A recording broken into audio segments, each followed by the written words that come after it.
بسم اللہ الرحمن الرحیم۔ ہمارے معاشرے میں پھیلی ہوئی برائیوں میں سے ایک بہت بڑی برائی گالی دینا ہے۔ صحابہ اکرام کا معاشرہ اس فعل قبیح سے بالکل پاک تھا، اور اس معاشرے کی سادہ سی تصویر سامنے لانے کے لیے ایک واقعے کی طرف اشارہ کر دینا کافی ہے، جس کو پچھلے دنوں جمعوں میں بھی میں نے بڑی تفصیل سے بیان کیا تھا کہ حضرت جابر بن سلیم رضی اللہ تعالی عنہ کہتے ہیں کہ جب میں مسلمان ہوا تو میں نے آپ سے نصیحتوں کا تقاضا کیا۔ آپ نے جو مجھے سب سے پہلی نصیحت کی وہ یہ تھی کہ کسی کو گالی نہ دینا۔ تو وہ فرماتے ہیں کہ اس کے بعد زندگی بھر میری زبان سے پھر گالی نام کا کوئی لفظ نہیں نکلا، نہ کسی انسان کے لیے، نہ کسی جانور کے لیے، نہ کسی آزاد کے لیے، نہ کسی غلام کے لیے، نہ کسی بڑے کے لیے، نہ کسی چھوٹے کے لیے۔ اور یہ عمومی معاشرہ تھا، اور ہمارے ہاں تقریباً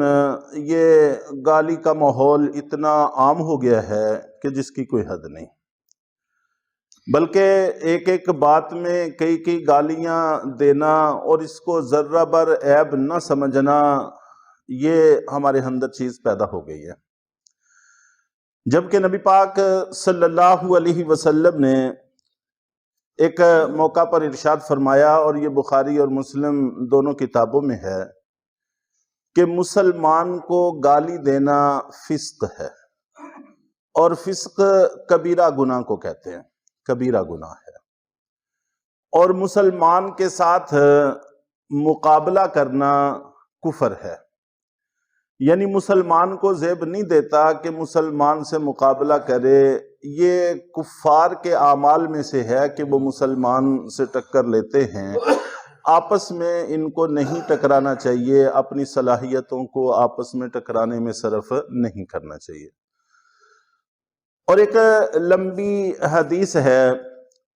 جس میں آگے جا کر اللہ کے نبی صلی اللہ علیہ وسلم نے ارشاد فرمایا کہ جو بندہ کسی پاک دامن مسلمان عورت کی طرف فعل حرام کی نسبت کرے۔ ہمارے ہاں جتنی بھی گالیاں ہیں وہ ساری کی ساری آپ جانتے ہیں یا ماں کی ہوتی ہیں، یا بہن کی ہوتی ہیں، یا بیٹی کی ہوتی ہیں، اور مغربی معاشرے کے رسیا لوگ وہ ہمارے معاشرے کی پاکیزگی کو اور تقدس کو کیا جانے۔ الحمدللہ یہاں پر اب بھی بڑے مان کے ساتھ یہ بات کہی جا سکتی ہے کہ 99.99% اب بھی الحمدللہ ہماری خواتین پاک باز ہیں، عفیف ہیں، اور عفت کے، پاکیزگی کے، شرم و حیا کے لباس میں ڈھانپی ہوئی ہیں۔ تو اس پر ہمیں مشرقی ماحول سے تعلق رکھنے والوں کو ناز بھی ہے، فخر بھی ہے، اور ہونا بھی چاہیے الحمدللہ۔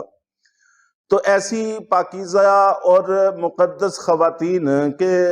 جن کے چہروں پر سورج کی کرنیں بھی کم ہی پڑتی ہیں، ان کی طرف فعل حرام کی نسبت بہت زبردست اذیت کی چیز ہے۔ چنانچہ اللہ کے نبی صلی اللہ علیہ وسلم نے فرمایا کہ جو کسی پاک باز عفیف مسلمان عورت کی طرف فعل حرام کی نسبت کرے تو اللہ رب العزت قیامت کے دن اس کہنے والے کو اس وقت تک جہنم میں روک کے رکھیں گے جب تک کہ وہ اپنے کہے کی سزا نہ بھگت لے۔ وہ کتنا لمبا وقت ہوگا اللہ بہتر جانتے ہیں۔ دنیا میں آگ ہو، آدمی صرف کہے کہ میں 1 منٹ کے لیے اس میں چلا جاؤں تو اس کے زندہ نکلنے کا کوئی امکان باقی نہیں رہتا۔ اور جہنم کی آگ وہ تو دنیا کی آگ سے ہزاروں گنا شدید آگ ہے، وہاں پر کب تک وہ رہے۔ تو اس لیے یہ گالی کا فعل اس میں صرف گالی ہی نہیں، جھوٹ بھی ہے، بہتان بھی ہے، غلط بیانی ہے، اور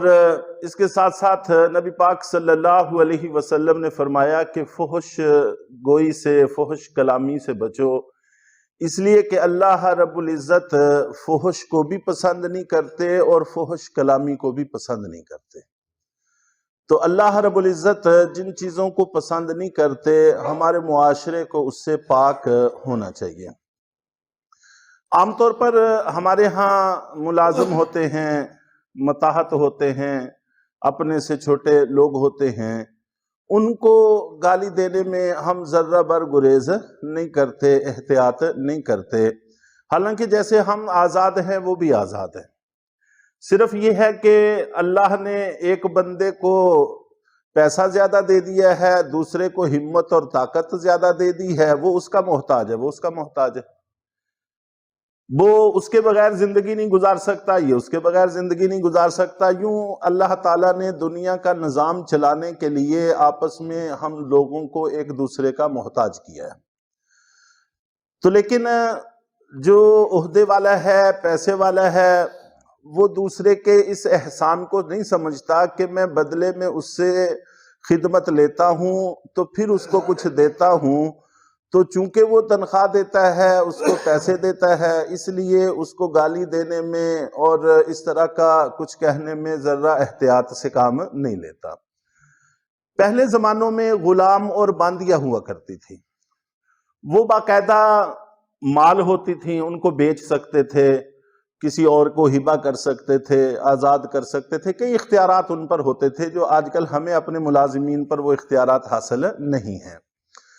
تو ان غلام اور باندیوں کے بارے میں بھی اللہ رب العزت کی طرف سے، نبی پاک صلی اللہ علیہ وسلم کی طرف سے ہدایات موجود ہیں۔ دنیا میں جب کوئی بندہ کسی پر برائی کا الزام لگاتا ہے تو برائی کا الزام لگانے والا اگر 4 گواہوں سے اس برائی کو ثابت نہ کر سکے تو برائی کا الزام لگانے والے پر حد جاری ہوتی ہے، 80 کوڑے لگائے جاتے ہیں۔ فرض کریں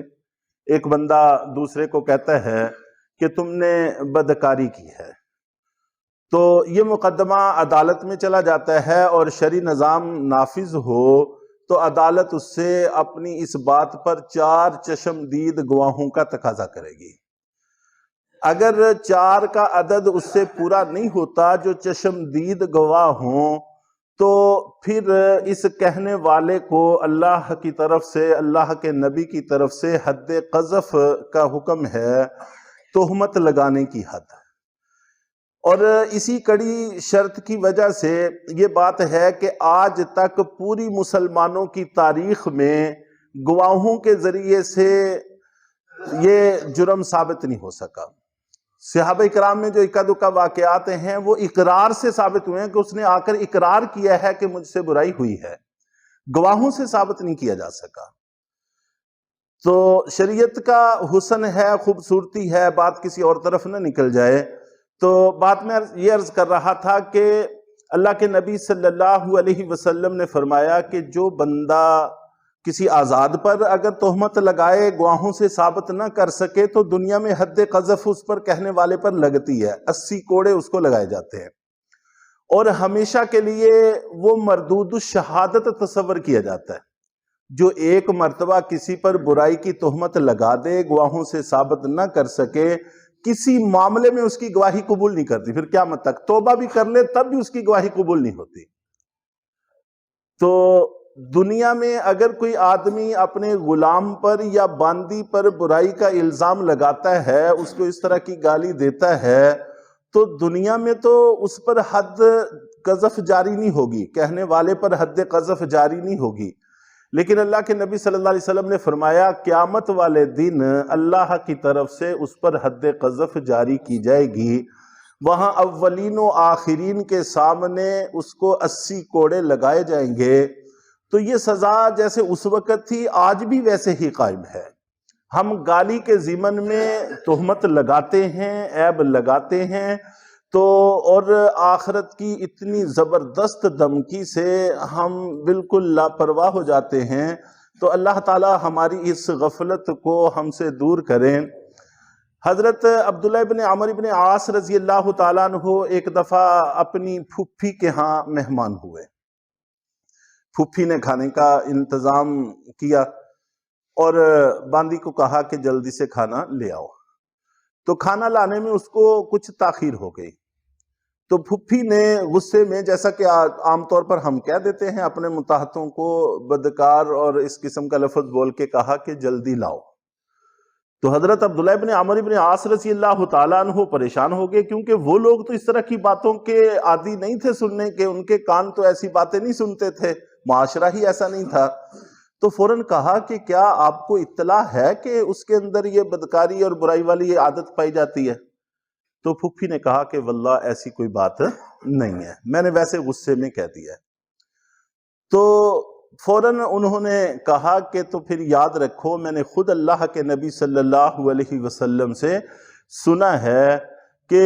جو دنیا میں اپنی غلام یا باندی کو برائی کی تہمت لگاتا ہے، گالی دی تھی، گالی کے ضمن میں تہمت تھی، تہمت لگاتا ہے تو قیامت والے دن اسی باندی یا غلام سے حد قذف جاری کروائی جائے گی۔